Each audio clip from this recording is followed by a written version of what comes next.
Hello, welcome everyone. You'll notice that something different is behind me, and I'm going to talk about it a bit more in a little bit. Ken Course here with another episode of Expert Momentum. Sorry, I'm a day late this week. I had something going on yesterday that I had to do during our normal time, but we will be here every Tuesday, 4 p.m., and today we're here at 4 p.m. on Wednesday to cover a really important topic. And this is a topic that I don't know that I've ever really seen trained fully anywhere outside of like a major program where someone paid thousands of dollars to be in a room to learn how to do events. Or this might be a training that you would get if you're an event professional and you're going to be helping other people host their events. And this is something that you need to understand. But really, we're going to be talking about the little things that make such a huge difference when it comes into the process of setting your event. And event set is a term that you'll hear kind of as an insider term amongst people who do this for a living.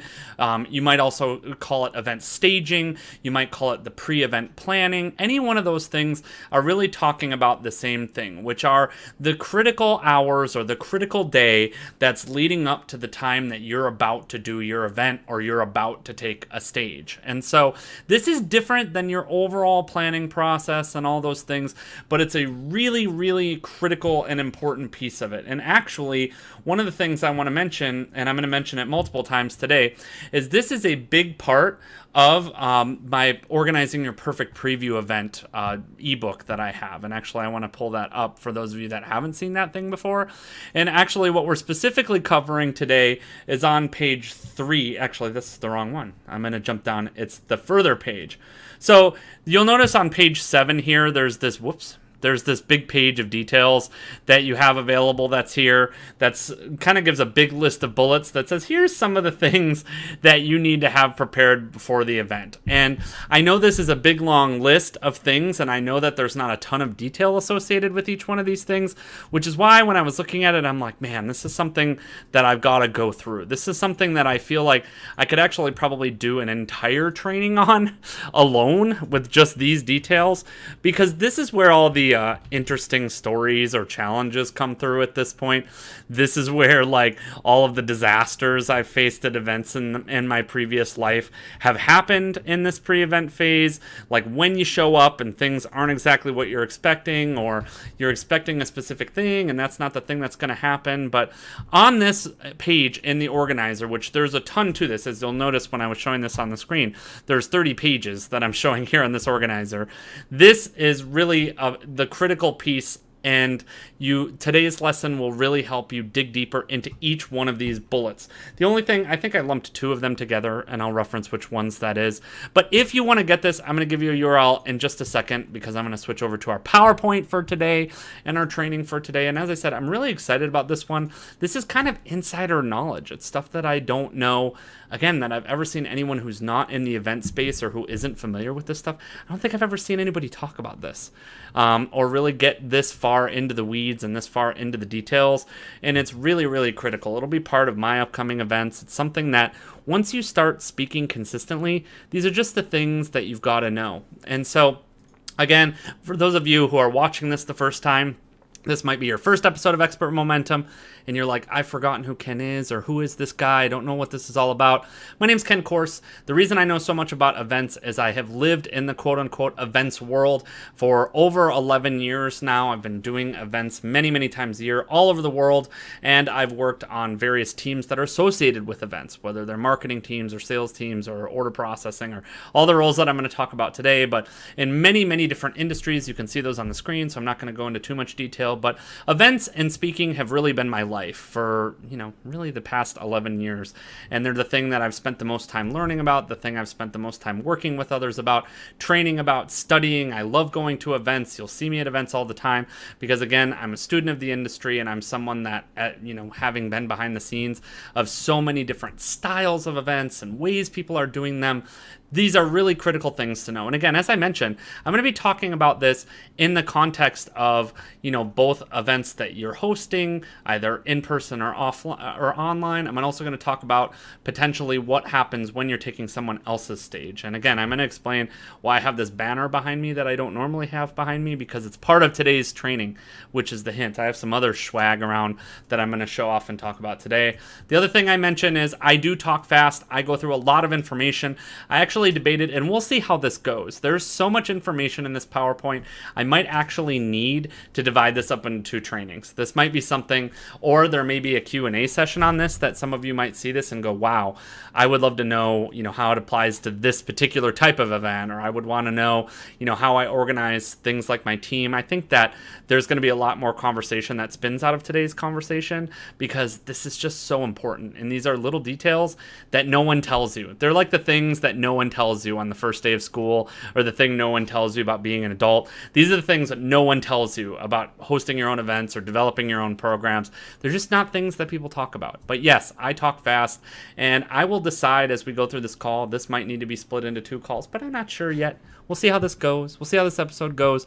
And of course, as always, if you're watching this and if you have questions, as you can see, I have all my comment sections open. I am here to answer questions. If there's something you want me to go back and revisit, or something you want me to slow down and talk about that point, please mention that, and I will slow down. I will make sure that I cover the point that you're asking about. I want to make sure that you get the most possible value out of every session that you spend with me, whether it's free, paid, in an event, in a program, whatever. I just want to make sure you get tons of value out of this. But I talk fast and I don't slow down. So don't get too distracted. Don't scroll through your Facebook feed right now. Pay attention to this stuff. And I promise you, if you pay attention to this and you really catch on, these are the types of things that can save you thousands of dollars on your event prep. It can save you tons and tons of lost hours and time in organizing and managing your team. It just makes a huge difference. So for those of you who want the organizer that I was just showing off a minute ago, if you don't have your copy, that's a free download that I provide to you over here at Explore Momentum. So go get your copy. It is at exploremomentum.com. As I mentioned, I'm going to show that URL right here again. So exploremomentum.com/preview. Go ahead and go pick this organizer up. You can download it completely free. It's 30 pages of questions and descriptions talking all about this events world, and it is your perfect companion piece to Expert Momentum and all the stuff that I talk here when it comes to events and when it comes to speaking and when it comes to this whole wide world of what it is to be an expert and what it is to host your own events and develop your own programs and all that stuff. So here's the deal, and I'm going to start here. I love to give these golden tips on these episodes. These are really the anchor points, the points that I want you to look at after the episode, or that I want you to take notes on. There's sometimes things that might seem obvious, but they're things that so many people, if I have it as a golden tip and it seems obvious, they're things that I've actually experienced that people just don't do a good job of managing. I know plenty of people that don't do a good job of managing their results or managing their expectations coming into an event. And actually, that's going to be the first step we're going to talk about in a second. But if you want results from an event, and I don't care what kind of event it is, whether it's a paid speaking engagement, whether it's an event you're hosting yourself, whether it's a webinar, whether it's a Facebook Live, whether it's a virtual event, whether it's a workshop, no matter what it is, you've got to be prepared. That's why I give that organizer away, because again, I don't know of anybody that talks about this in the same way that I'm talking about this and putting it together.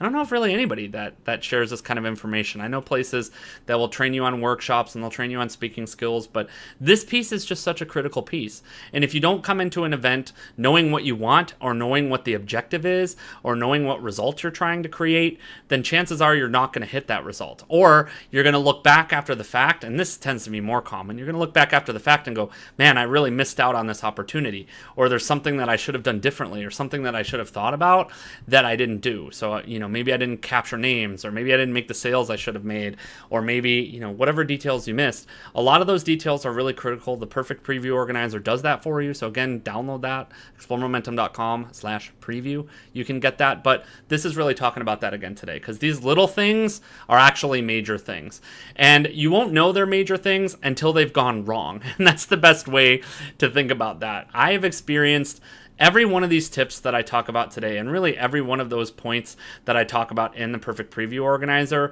generally represents some sort of traumatic experience.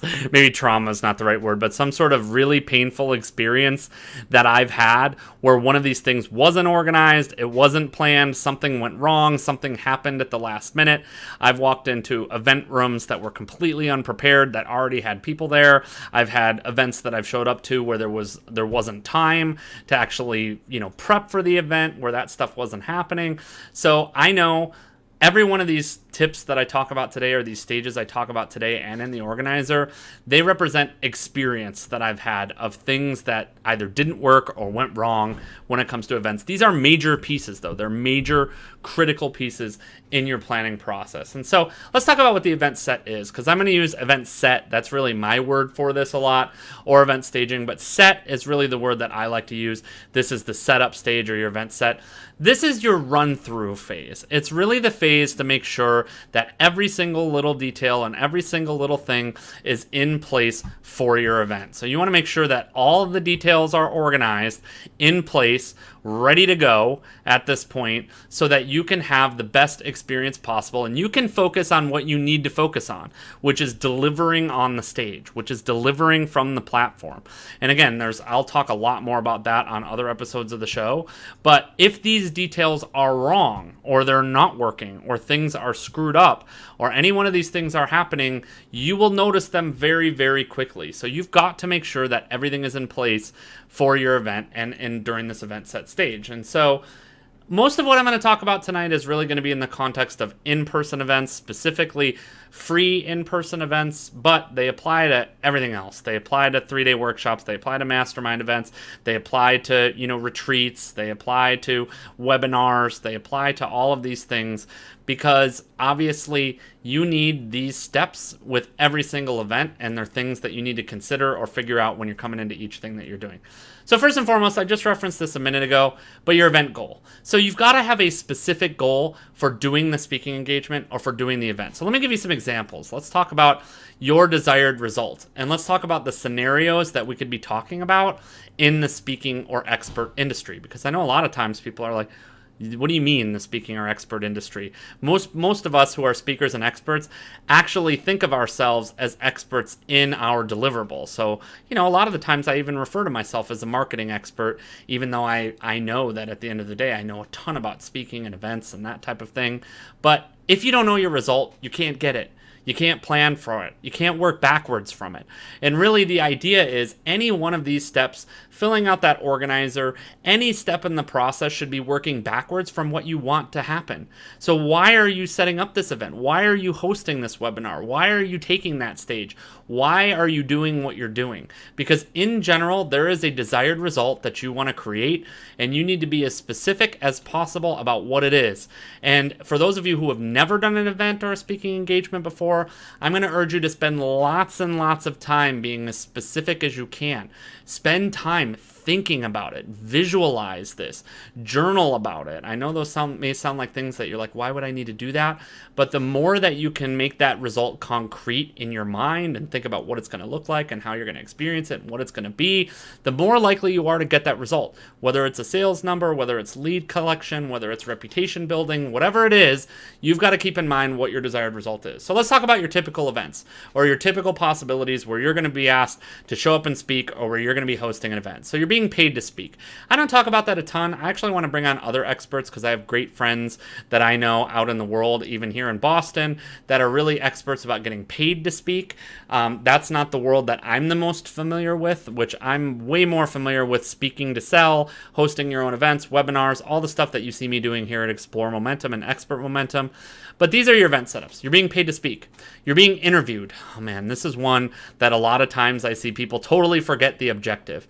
Like you get into the conversation when someone's chatting with you, you're really excited about it, you're really happy about it, your 8-minute slot is up or your 30-minute slot is up, and you realize, oh, I never gave a call to action, I never told people to do anything, I just had a nice chat, and then I walked away without any leads, any sales, any next steps. I just forgot about that. So many people who are new speakers or experts totally forget that you want a goal for your interviews.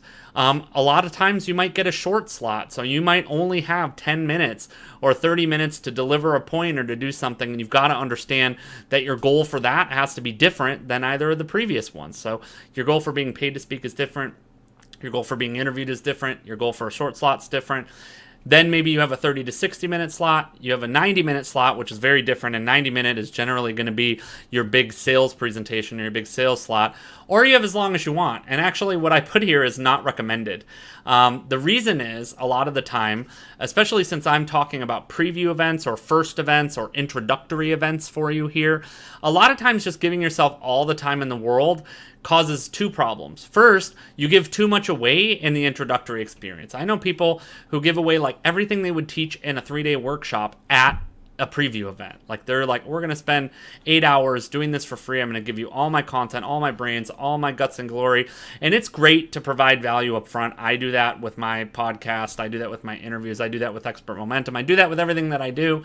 But you want to keep it within a framework. And you want to make it clear that, especially with an introductory event, that there's going to be a next step. And that next step is going to help them solve a lot of the specific problems. The other issue with that is not only do you tend to give the farm away, but a lot of times people won't need anything more from you after they've seen an event that you kind of go on forever. You spend an entire day talking about something. They may just not need anything. They go, wow, you've given me all the information I need. I can go away. I can go host my event now. I can go do my stuff now. So giving yourself that unlimited time slot or unlimited amounts of time to talk is not a good idea. In the ideal slot, so let's talk about the difference in the ideal slot. The ideal slot, if you're going to sell a package, and we'll talk about some price points, is generally this 90-minute slot. Webinars are generally going to fall in your 30 to 60 minute slot, but a lot of times you'll have 90-minute webinars as well. And there's a reason, because, you know, your on-stage presentation and your webinar stuff can be essentially interchangeable when you've got those things, but when you've got it dialed in. So a lot of times if you have a really good webinar, you can pull that off and do it on the stage, and it'll be just as good on the stage as it would be on a webinar, or vice versa. If you're someone that speaks really well in person and you have a really good deck that you use for your in-person events, a lot of times you can modify it slightly for the, you know, the bits about webinars and do it that way. But let's talk about the goals for each of these, and I'm going to go back and forth. So obviously if you're getting paid to speak, there's two goals. You obviously want to deliver a great experience. You want them to love you. So you've been hired, they've given you whatever their objective is for that presentation. They've let you know they're expecting some sort of great experience. But a thing a lot of people forget about their paid speaking gigs is a lot of times people don't follow up to either get booked again or to generate referrals from that type of thing. Sometimes people will do paid speaking events and they don't even get testimonials. They don't even get like, wow, Ken was a great speaker. I would love to have him back next year, or I would love him to speak at other events. You should hire him for other events. But for the most part, if you're getting paid to speak, each paid gig or each paid presentation should lead to the next one. And a lot of times at a paid engagement, you're not going to be able to pitch or sell anything. You're not going to be able to collect leads at those types of events. Sometimes you might, but in general, you're not going to be able to do that. So you've got to focus again on how do you deliver the best experience possible, and make sure that you've got some sort of process or procedure in place for following up to make sure that you get booked again, or that you can get some referrals from that paid speaking engagement. And that's also true a lot of times for your interviews. Your interview can be kind of a hybrid between the first goal and the second goal, because sometimes on interviews you're not allowed to pitch either. It depends on the show and the rules and the host and all of that stuff, but you have to be sensitive to that, and you have to understand that for a lot of times you're using these as reputation plays. So you might go on a certain podcast and you may not be able to pitch or collect leads or sell anything, but the hope is that will turn into future interviews, or people will go discover you from that type of thing. Or ideally, you're capturing a specific number of leads. So how do you come up with that goal for an interview? Well, obviously you do some research. How many subscribers do they have? How many Facebook followers do they have? You know, how much, if they've shared information with you, and you can ask that question, how many people do they have on their list, or how many listeners do they have? So obviously you want to set a goal that makes sense with their follower base. Now, again, a lot of times these things are really hard to predict, but it isn't necessarily about trying to like be as exact as you can. It's about having a solid goal coming in and saying, on this interview, I want to generate 5 leads, which I know in my process leads to at least 1 sale. And that way, every one of my interviews has a clear next step. And so you want to be clear. If you want to capture a specific number of leads, what is that number of leads? Have you done some research to say, how many leads do you want to capture? Same thing for a short slot. Generally in a 10 to 30 minute slot, it's going to be really, really hard to sell something. You're not going to have much time. And if you're trying to get into a sales pitch, which generally has some choreography, and we'll talk a lot about that in sales slides going forward in the future. But if you're trying to choreograph a sale, you're normally not going to be able to do that in a 10 to 30 minute presentation. And generally, I'm talking about real short slots.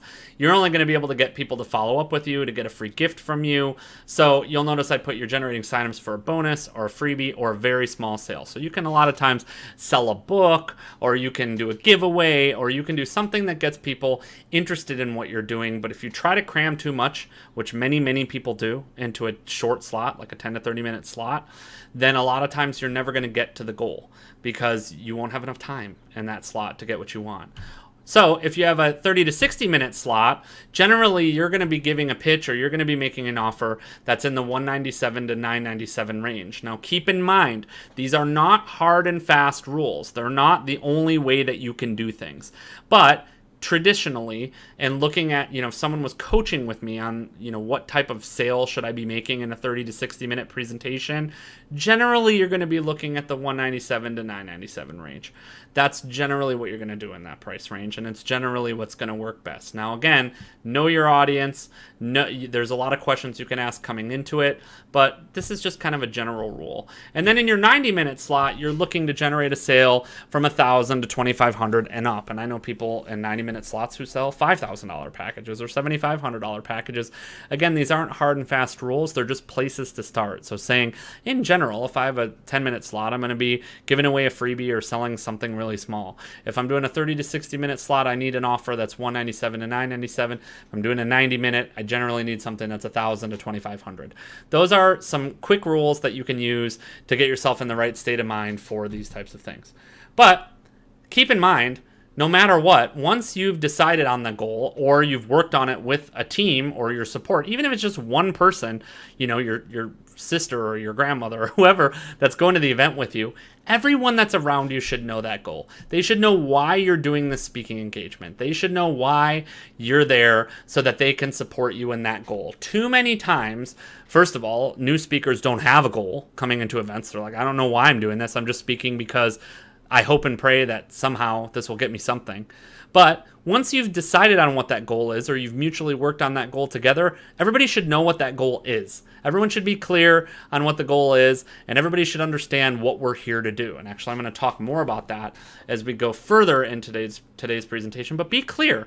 Once you say, great, my goal is to get 2 sales from this event, everyone should know we're looking for 2 sales. And so that way everyone can support in moving towards the same thing. You always want to work backwards from your goal. You set the goal, and then the plan comes from the goal. So that goal can be whatever you want it to be. You just have to make sure that the plan is fitting and can support that goal.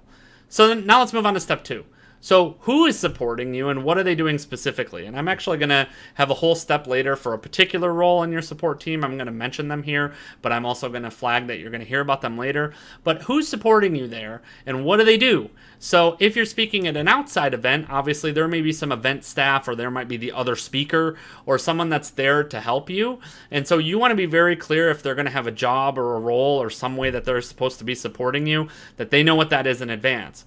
If you have just one person that's working with you, they're going to have to be aware of all these details we're going to talk about throughout the rest of this presentation so that they can support you with those. Or if you have a team of people, which is ideal, or a couple people that are supporting you, you can divide people up into jobs. But if there is going to be someone on site, or if there's going to be someone supporting you with your online event, with your webinar, whatever, you need to make sure down to the minute, as much as possible, you know what they're there to do and how specifically they're supporting you. Because this is something that, again, can damage your reputation as a speaker, or can damage the credibility of your event. If you have people that are helping you support your event and they don't know what they're doing, or even worse, if they have a bad attitude or they're not the right fit for a certain role. Like, here's a great example. When you walk into a registration table at an event, you're supposed to see, the happiest, smiliest person you can get at that role.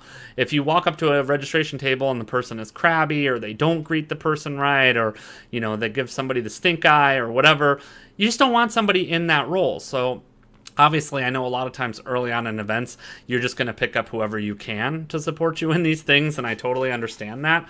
But the more specific you are about the staging of your event and the set phase, the easier it is to manage support people, whether they're volunteers or whether you're paying them or whether they're any of these roles. So let's talk about event support roles.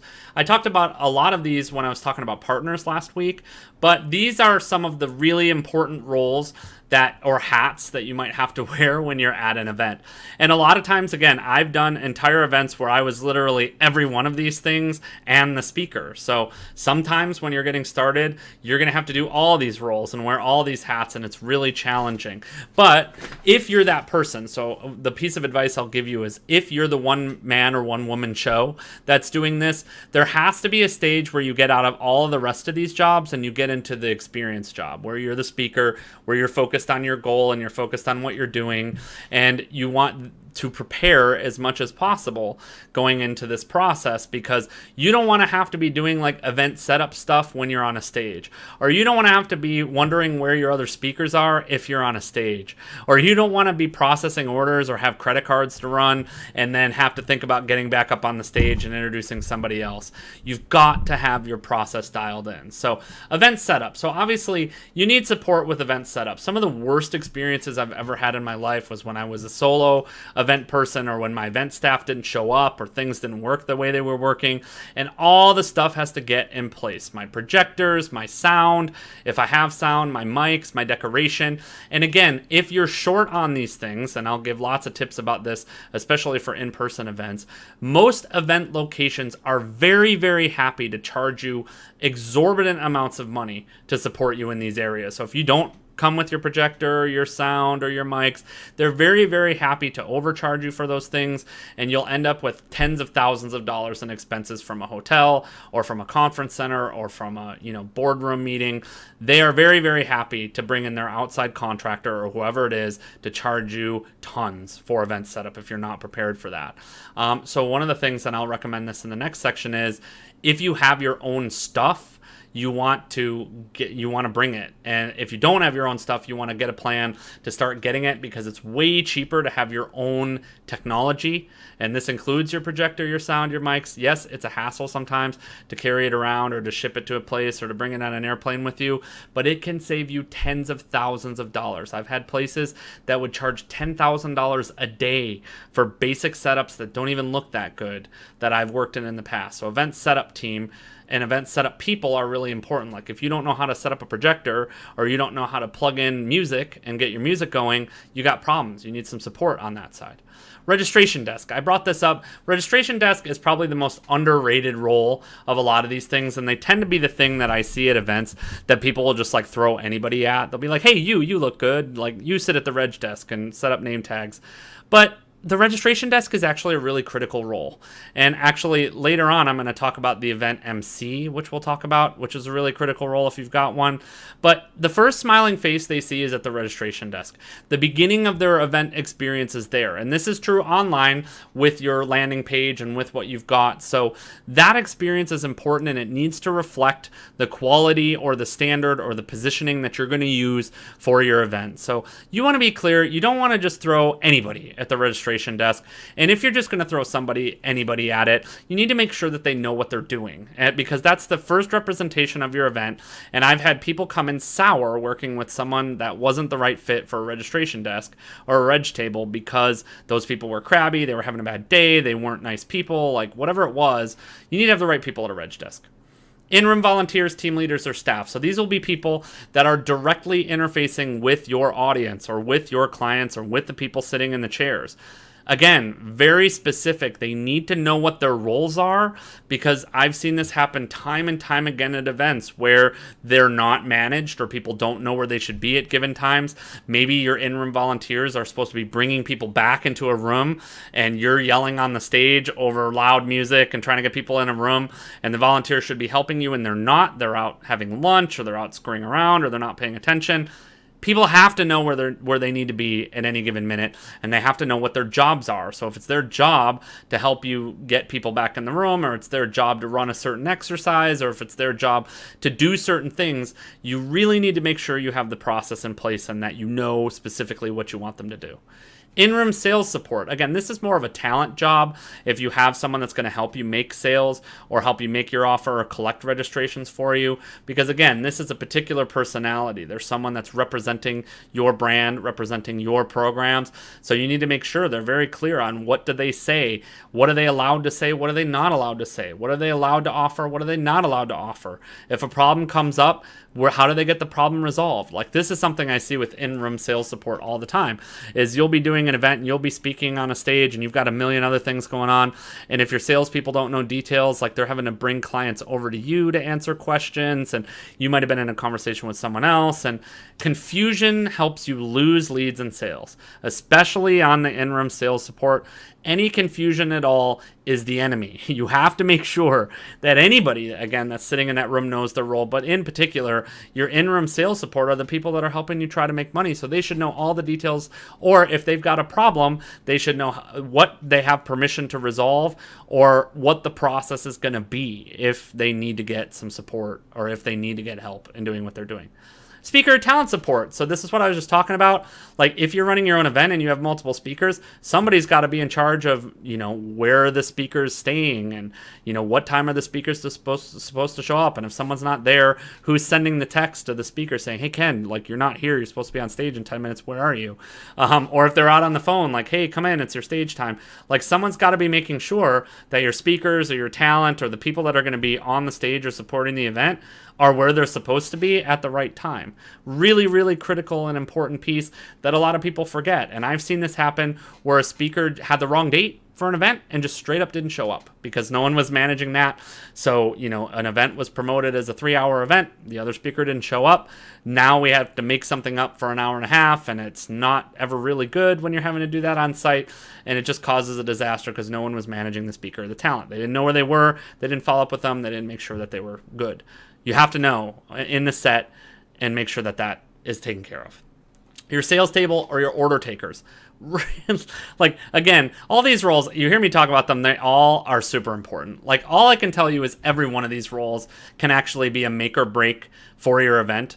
But your sales table, again, a lot of times people that are really good at your reg desk will be people that are also good at taking orders or being at your sales table. But there's a process for running a sales table. I can probably, again, do a whole episode on your sales staging, like your close from the stage and what needs to happen at a sales table. In fact, I'm going to put that on my agenda because it's a good topic for us to talk about. Like, what happens when you make a call to action in a room and what should be happening at your sales table. But again, personality matters. You don't want passive people sitting at your sales table or being your order takers. They need to be willing to move out from behind the table. They need to be willing to talk to people. Sometimes they're like kind of mini therapists at times where someone has doubt over whether or not they want to buy a product or not, and they're coaching somebody through a process. Sometimes they're, reselling the person if the person doesn't know what they're doing. So again, sales table or order taker folks are so important. And if you have bad ones, this costs you money. Not only does it cost you money because you're not making the sale, but they're expensive from a reputation perspective and from a, just general sales perspective. Order processors. So if you're going to do this on site, which I would always recommend if you can, you want to make sure that those orders are getting processed on sites.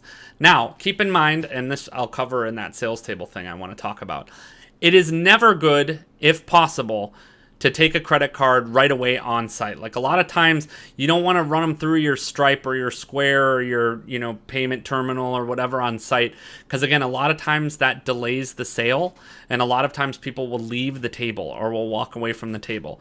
Unless you have a really good process where you're moving people from one thing to the other, a lot of times your order processing isn't necessarily going to take place at the same time that people are filling out their order forms. The reason is, again, not getting in touch with someone or answering questions or getting things in during a certain break or any of those means lost orders. So you need to make sure that if you have order processors, they know when they're supposed to be processing orders. What do they do if a card doesn't work or gets declined? Like, what's the process for that? Your order processor needs to know what to do, where they put the orders, what to do with them, and especially that they're handling them correctly, because there are laws around order processing. You have to make sure that you're not keeping credit cards on file, that you're in compliance. Like, all those things are really important, and your order processor needs to know that. Runners or managers. So runners, what I mean by that is sometimes you'll forget stuff. You will need markers. You will need coffee. You will need water bottles. You'll have forgotten your banner out in your car, and somebody's got to run and get it. You need runners or managers who are like, oh, I noticed the banner's not there. I'm going to go get it. Or, oh, I noticed the printouts are missing. Or, oh, we forgot our printing didn't show up when we mailed it out. Somebody's got to run to Kinko's, or somebody's got to run to FedEx. There isn't Kinko's anymore. It's FedEx Kinko's. Somebody's got to run out and get our printing. So runners are really, really critical, especially if you're doing events that aren't local to you. Like if you're doing an event in Los Angeles and you live in Boston, like me, you need people on site who can run and get stuff, like if you don't have it or if you need something for the event. So runners, really, really important to have. And then hotel coordination. You need somebody that, talks to the people in the hotel. Or the event facility. I probably should have put event facility, but typically I run events in hotels. But if you have anyone at the event center, and I have seen this happen before, here's a very painful story I've seen on stage in an event. I have seen an event coordinator walk on stage in the middle of someone's close while they're selling a product, and they're really in the heat of selling the product, and hand someone a hotel bill to be signed right in the middle of a close. I have seen that happen multiple times over where there's not someone to coordinate the staff, so the staff is bugging you, like someone's coming in while you're on stage and they're saying, do you want more coffee? Do you want more water in the back? Is your TV working? Like, you need someone to manage that stuff. You need someone to manage the on-site pieces of it. And again, it's painful when that stuff goes wrong. I cannot tell you enough how painful that can be. So these are some of the critical event support roles and what they do for you. And then I just ask yourself this question: does everybody know what they're supposed to be doing at any given time? So before the event, in the event setup, like if people are supposed to be helping you set up the event, like put the soundboard in place and set up your banners and do all that stuff, like do they know they're supposed to be there? Is the coordination happening? During your set, the worst thing that could happen is you're expecting 5 people to show up and no one shows up. I've had that happen before because they didn't know they needed to be there. You didn't communicate that to them. And so people have to know their jobs and they have to know what you're assigning them to do. So again, one person can handle multiple of these jobs, but they have to know that they're handled and they have to know the details of each one of those things. So let's talk about the best way to work with your event team or your event support or those types of things. This is the best process I've seen. It always works. It makes your event go much more smoothly. You communicate the roles, you communicate the jobs. So you should have a meeting prior to your event, or a couple meetings prior to your event if you haven't done this before, to talk through the agenda, the presentation, and set your goals. So you want to choreograph this thing. You want to say, all right, what happens before the event? We walk in the door, we set up our stuff, we set up the reg table. Gina sits outside at the reg table. Ken is going to be in the room preparing the PowerPoint, turning on the music, yada, yada, yada. Who's doing what? Really, really important. So stage this event, choreograph it. Where is everybody in every given moment? Then next, if you have individual training or process, like process documents that you need people to go through, you need to do that not necessarily on a big group training, but you need to make sure everyone gets trained. So if you're having somebody do a technical role, like set up your AV or set up your projectors, they need to know what they're doing. And so maybe you'll have a situation where sometimes you work with somebody that's really good at AV and they know that stuff, and then other times you're working with someone who's never touched a projector before. So make sure that the person that's really good at the AV and stuff puts together a document for you or puts together a training video, and even pull out your cell phone. Like these days you can walk around and film the person. Here's where they plug in the projector. Here's where the cord goes. Here's how you do all that stuff. You would be shocked at how often people get put in jobs they don't know how to do. And then that makes your event come off horribly. Like if the microphones aren't hooked up, I'm sure some of you have attended an event or a webinar or anything in your life where like the tech didn't work, the camera's going off, the streaming's not working, the microphones have interference or they're turning off all the time. So people got to know their jobs, and if there's training involved, they have to know how to do it. Like if they don't know how to put this banner together, they got to know how to put the banner together. Really important. And I've been that person at times where I show up and there's like a banner and I'm like, well, what do I do with this? Like, how does this get put together? I don't know. So that's really critical. Make sure that the individual stuff happens again prior to the event. A short stand-up meeting on site to review and answer questions. So again, This is a check-in. So when you all get to site, the night before or the day of or the morning of, even if it's just you and another person, have a meeting, quickly go through your choreography again. All right, at 9 o'clock, I'm going on stage. So it means at 8:50, we're taking, we're letting people in the room. At 8:30, we're taking registration. We're filling out name tags. You're out there greeting people. Like walk the order and say, all right, who's going, what's happening at what time and who's doing what to make sure the details are covered. Then you want to have a post-event stand-up meeting. So again, after you've torn everything down and you're ready to walk off site at the event, you want to make sure, is everything resolved? Is all the stuff packed away correctly? Do you have all the orders? If there was processing stuff, are the orders processed? Make sure all of your finer details are covered before you walk out the door or you leave the event. Even if you're doing this, I would commonly do this in hotel lobbies or hotel restaurants or conference center, side rooms, to make sure before you leave, have all your details in sight. Do not leave without your technology. Do not leave without your order forms. Do not leave without your banners. I've left all of those things. Don't leave without your dress shoes. Whatever's there for you, don't leave without it. So have a post-event check-in and just be like, what do I need to know? What needs to happen? What hasn't happened? Is there somebody we need to follow up with? This is another common thing that happens at events. Is there someone that's waiting around? Maybe I'm the speaker. Is someone waiting around to talk to me? And someone at the sales table said, oh, you can talk to Ken. He's normally free an hour after the event. And some person is sitting around in the lobby waiting for me to have a conversation. If I walk off site and nobody tells me that I'm supposed to do that, now that person's upset. And they're saying, oh, Ken was supposed to talk to me and clearly he didn't care, to come in. And it's no, I just didn't know. We didn't have a post-event follow-up. Didn't know that I was supposed to be there to help you and follow up with you. And then afterwards, you want to have a meeting, a debrief after the event. So an event follow-up meeting, and you want to say, all right, what went well, what went wrong, talk about any mistakes, how you're going to improve stuff for next time, what didn't you have, what were the specifics that you needed and you didn't have. So this process, meeting prior or meetings prior, any training that you need to do, done. Short meeting before you start setting up and doing all your stuff. Post-event meeting, follow-up meeting. Really, really critical. This will help you keep your team organized. Use that format. So schedule these things in advance around your event. Here's another thing, and I'm going to talk about this a bit more when we talk about event agendas, but have multiple event agendas.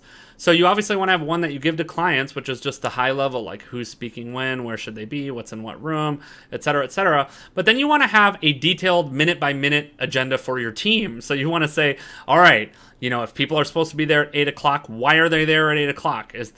Tell them when the meetings are. Tell them when the setup is. Tell them when the teardown is. Tell them when the sales are happening. Tell them when they should be running. If they have time to run, this is when they're going to run.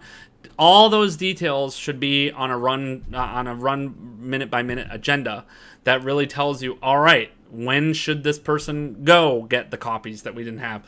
When should all that happen? Again, the more choreography, especially the more people you add, if you have 3 or 4 people, you want to, again, make sure that everybody knows what their job is, because there's nothing worse, especially as an attendee, walking into an event and there's 10 assistants and you're standing in a reg line. I just had this happen at a recent event I was at.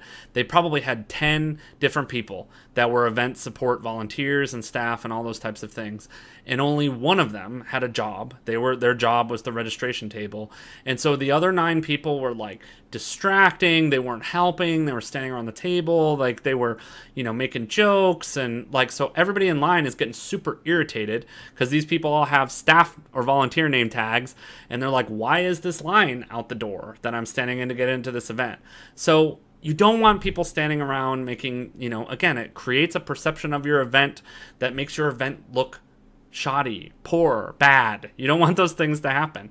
Make sure your people know where they need to be. Make sure they understand, obviously, if they need to fill in or help with certain jobs, make sure they know that. If they're not supposed to be in a place at a certain time, so if there is only going to be one person working the registration table, those 9 people need to be somewhere else. They need to be outside. They need to be in a room. They need to be doing their job wherever they are. Somebody's got to be watching for that and make sure. I cannot reiterate enough how important that is. So let's move to step 3, and I think the more and more we get into this, we'll see how we do. We got 15 minutes left, then I might have to split this up, and hopefully this has been really valuable content. Please leave your questions, ask me anything about these different areas. I feel like there could be whole shows about like managing your event team and things like that. I probably will do some of these. The more I'm thinking about it, I'm like, man, this is really important for your planning. But in those little bullets on the perfect preview organizer, I'm like, there's just so many years of experience that go into that. And I have really good friends who I could bring on to talk about that as well.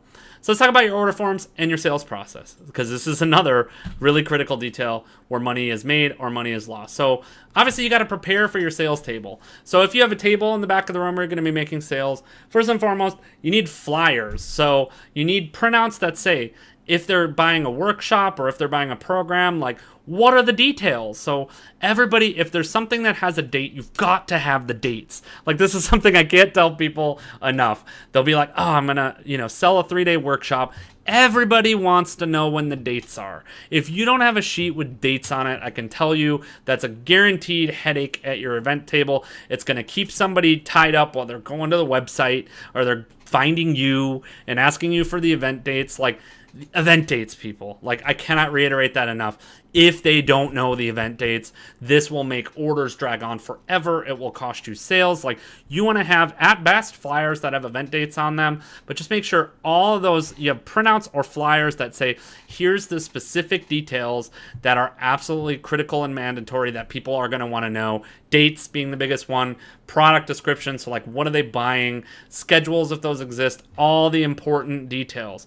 And then I'm going to cover online in a second here too, because the same stuff needs to be online.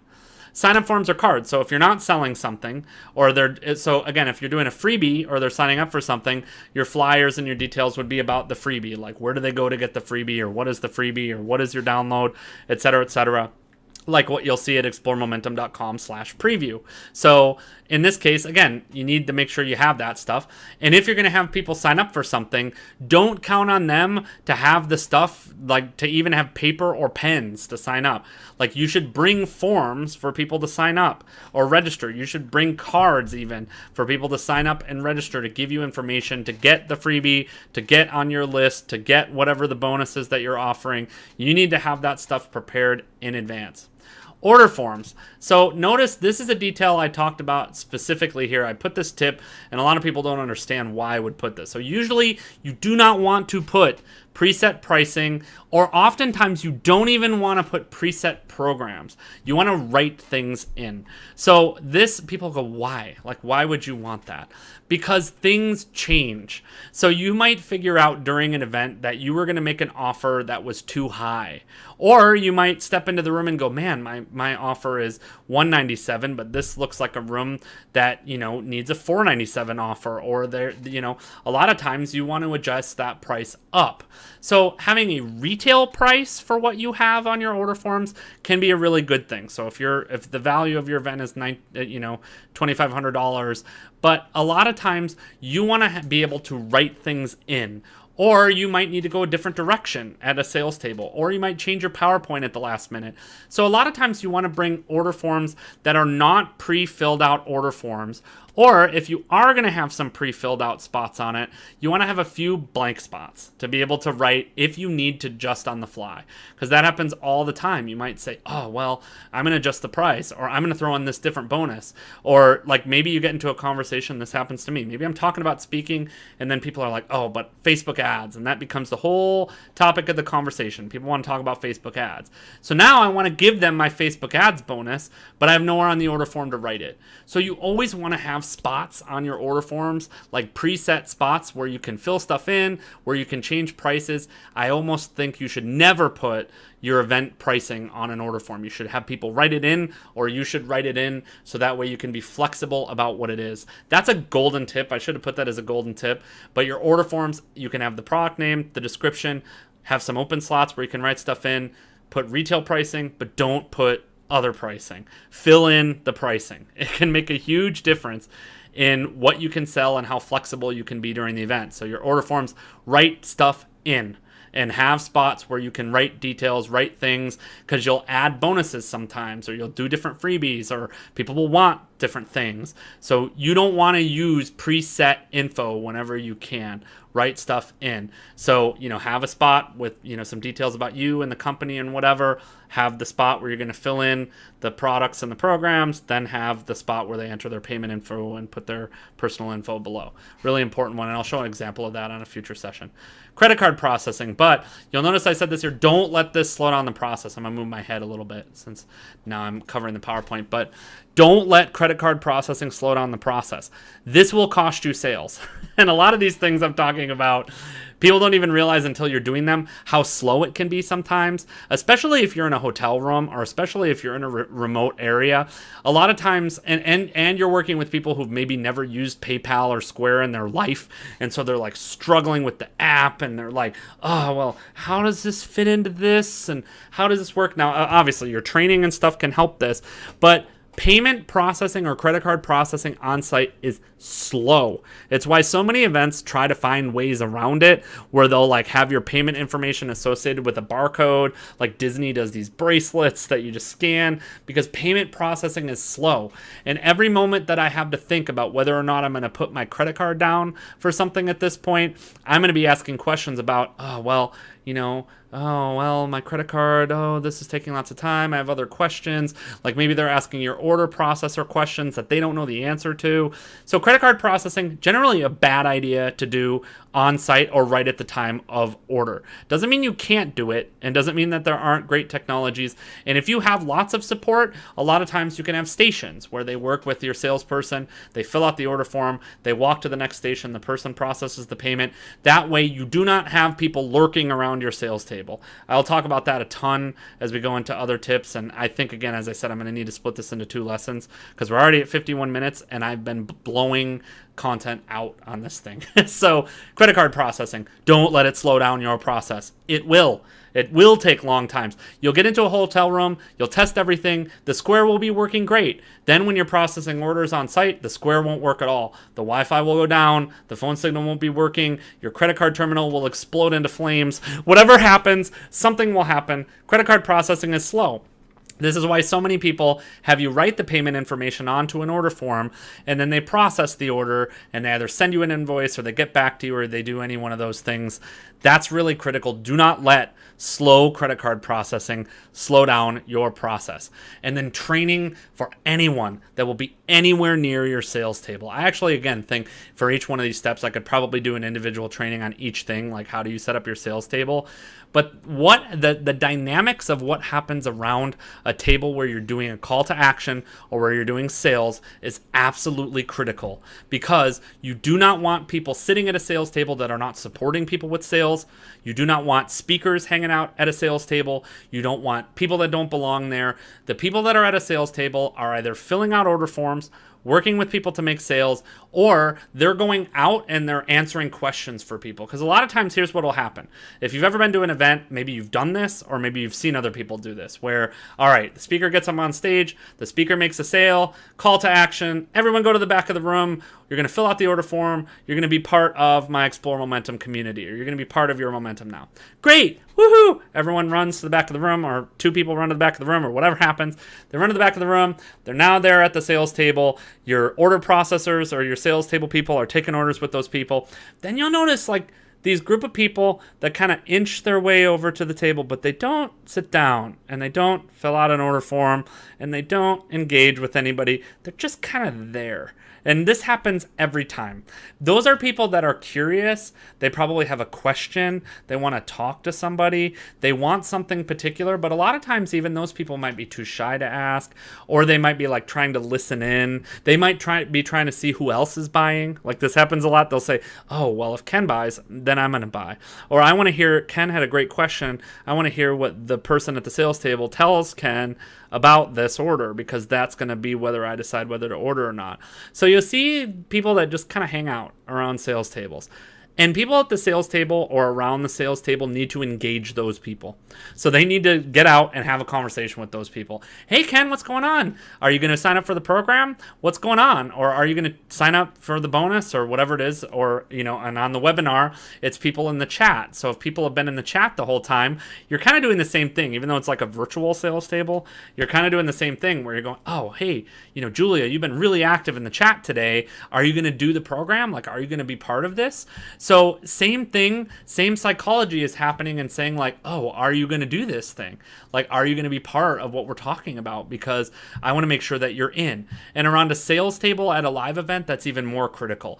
Don't let people hang out around the sales table. Have them be engaged. Or if you are the only person that's there or taking those, notice those people, because a lot of times what will happen is those people will get bored, people won't pay attention to them, something happens and they'll walk away.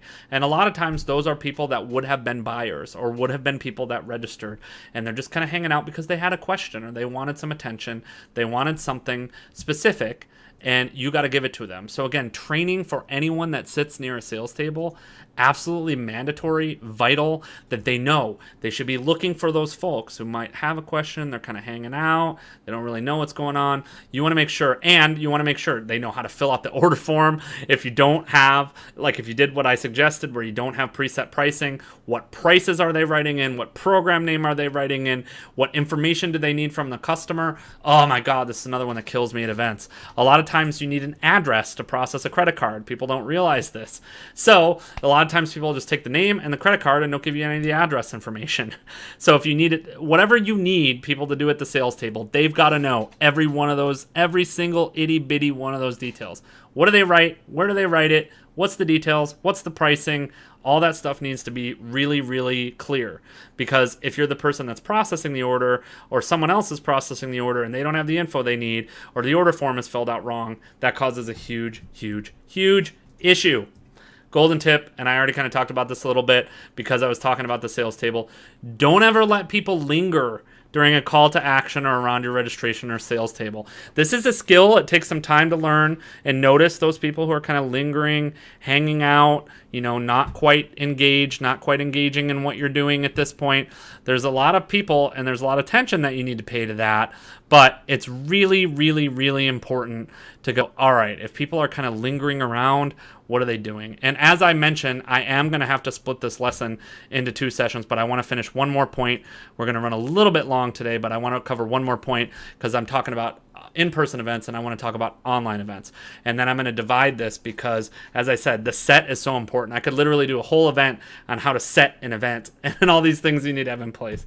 So, golden tip is there. So let's talk about your online quote-unquote sales table, because obviously you don't have a table where people go to in the online space. So you got to have one of two things. You got to have a landing page or a store page where you're sending them for the event. Same stuff needs to be on it. Event dates, product descriptions, schedules, all of the important details. If it's not there, people will leave. People will not buy. They'll go, oh, well, my daughter's wedding is coming up, or my kid is graduating from school, or whatever. There's a million reasons for people not to show up. So all the important details have to be there. Order forms. In the online space, you don't want to focus on having multiple orders whenever possible. So really, you want to try to drive at one offer. So like example, when you go to exploremomentum.com/preview and you get your preview organizer, that's one offer. You're either signing up for that thing or you're leaving. So that's what we're doing. You typically don't want to bombard people with lots of different options. There are times where that is not true and that you can have different things, or you might have a VIP option, or you might have different options, but confused mind doesn't buy. You'll hear speakers say that all the time. Confused mind doesn't buy, especially in the online space where they're kind of making their own buying decision and you don't have the ability to go in and have that conversation with them. If possible, and this is the biggest thing, so if there's chat during the webinar, have someone helping you in the chat or be watching the chat, because people are asking questions all the time. What are the dates? How much is it? Can I bring my friend? Like all the things. And if you don't answer those questions, a lot of time those people won't buy. Or if you can't do webinar chat, have them talk to you on Facebook. So offer Facebook chat. So I monitor during the show my Facebook comments for each one of these pages. I kind of check out what's going on. I want to know what people are up to. So I'm watching all those things. It's really important to say, all right, what's happening? Like, do you have questions? Do you need more details? What needs to happen? Like, what support do you need to have in place for the event?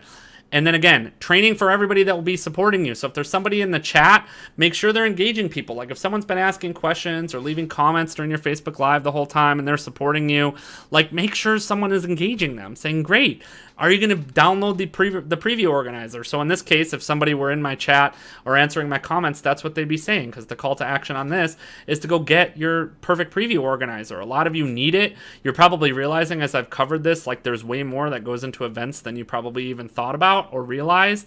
And so that's really, really critical to manage. So on today's session, we have covered half of what I was hoping to cover about the biggest little details, and we're already at an hour. And as I said, I knew coming into this that I had so much content for today that I could potentially cover, but I want to do a short review, and I will review these next time as well. But obviously, what we covered today is talking about your event goal. So you got to make sure you have your goal coming in. Who's supporting you and what are they doing? Again, we can talk about that endlessly. Your order forms and your sales process. And then we're going to go into more physical stuff about your room, about your space, and all of that next week. But again, a lot of you need this organizer. You need to get your event together. You need to understand, as I mentioned, what we're covering right now today, as you can see on the screen, is page 7 of the organizer and this big long list of bullets that we've got right here, which actually now represents more than a couple of hours of training that I've had to do into each one of these. And so we've gotten about halfway through these bullets. And so next week, I'm going to continue this conversation because I know a lot of you need to understand what are the rest of the things that you've got to stage. I guess that means I'm going to have to set up my banner. Hint, hint, next week, this banner is one of the things that comes with me when I'm doing a table or when I'm doing an event or when I'm doing a speaking engagement, and I'm going to show you stuff that's not, this actually is nowhere near as expensive as you might think it is, but I'm also going to show options like these little guys like I've got down here for things that I've got for printouts and stuff that I used before I had anything when I was going to do a speaking event or when I was online,